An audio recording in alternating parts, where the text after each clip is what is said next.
What's up, everybody? It's Simon from Lake Hub. I'm out here on the creek because it's springtime and it's time for the sand bass run. That's when the white bass spawn. They move up out of the lakes into the shallows of the creeks. They find some deep hole, hang out. They do their thing and make more so that we can catch more next year. But while they're running, they are wild and crazy. They're frenzied, they're hungry, and it is fun bank fishing. I love it. And I'm here to share with you today a couple of my favorite lures for the sand bass run. First and foremost is a Roadrunner. This is a jig head, kind of a football jig head with a little spoon, a little flashy spoon on it. And I like to swim a white body on it. This is about the right size. This is about maybe 2.5 inches total. So like a 2-inch swim bait.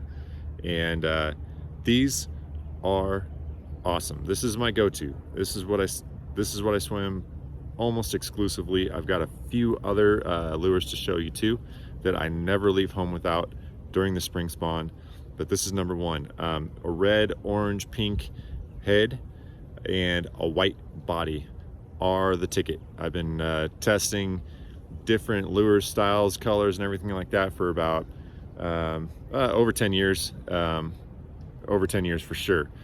And this is what works all the time with a little bit of silver flash. And speaking of silver flash, number two that I never leave home without, and this is the other lure on my want to catch any fish in the world kind of lure, it's a Kastmaster. I love me a Kastmaster. If you've seen my videos before, you know that. You can catch trout. I've caught catfish, largemouth, crappie, white bass, striper, you name it. If you want to catch it, you can catch it on a Kastmaster. So this one is just plain silver, and that's all you really need. The story behind Kastmaster, I really love this, is it was a failed earring design. So it's kind of like this funky, 60s or 70s kind of earring, and but that shape right there gives it the perfect wobble. Irresistible. So you can swim these kind of slow, you can swim fast, you can let them drop. What I like to do is I like to let them drop and then fast pause, and that is a really good tip for spring spawn. Now these are more expensive than Roadrunners. Roadrunners you buy them by the dozen, and swim bait bodies, curly tail grubs, you buy them by the pack. These are like $3 or $4 a piece. So you can buy, a set, different colors, different sizes of the same color, and get a price break. But in a creek like this, there's always stuff to get hung up on under the water. There are branches, there's submerged branches and trees and dead logs and stuff like that. There are roots.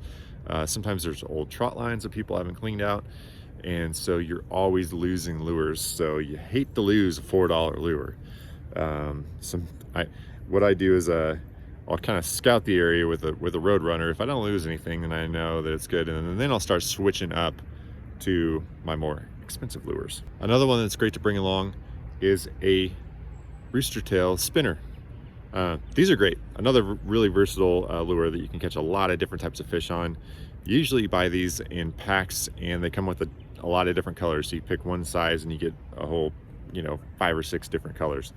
And that's really nice because sometimes they're picky on color. If they're not hitting on white, then start switching the colors. Some days it's an orange day. Some days it's a chartreuse day. And some days it's a pink day. This is a lure, and so we don't call it pink, we call it bubble gum. But you understand what I'm saying. Here's another one I throw in. These work too. This is a Beetlespin. So this is, you tie on right here, and it's a little more complicated, of a spinner basically, but it's got the same style spoon as a Roadrunner. It just goes ahead of it. It goes above it instead of right below the head, and you can affix any jig head in any body you want. So I'll pack you know, variety of colors and curly tail grubs. Those are inexpensive. They have that wild tail action that gets a lot of disturbance through the water, and those could be really useful to, you know, rig up a bunch of these beforehand and then just swap colors like crazy. And this kind of setup, you can use a snap swivel and then switch between lures. You can do 5 casts, unsnap, put a new one on, snap again. That way you're not tying knots all day. Then to round it out, I'll have a bunch of just random bodies, little swim baits, little grubs, different colored jig heads. You just never know. If you're out there fishing all day and you're not getting a bite, you're going to these. Otherwise, stick to your Roadrunner, stick to a Kastmaster, and if you found the fish, they will almost always hit 1 or 2 or both of those lures. Get out there and hit the creeks, y'all. I'm Simon from Lake Up, and we'll catch you next time.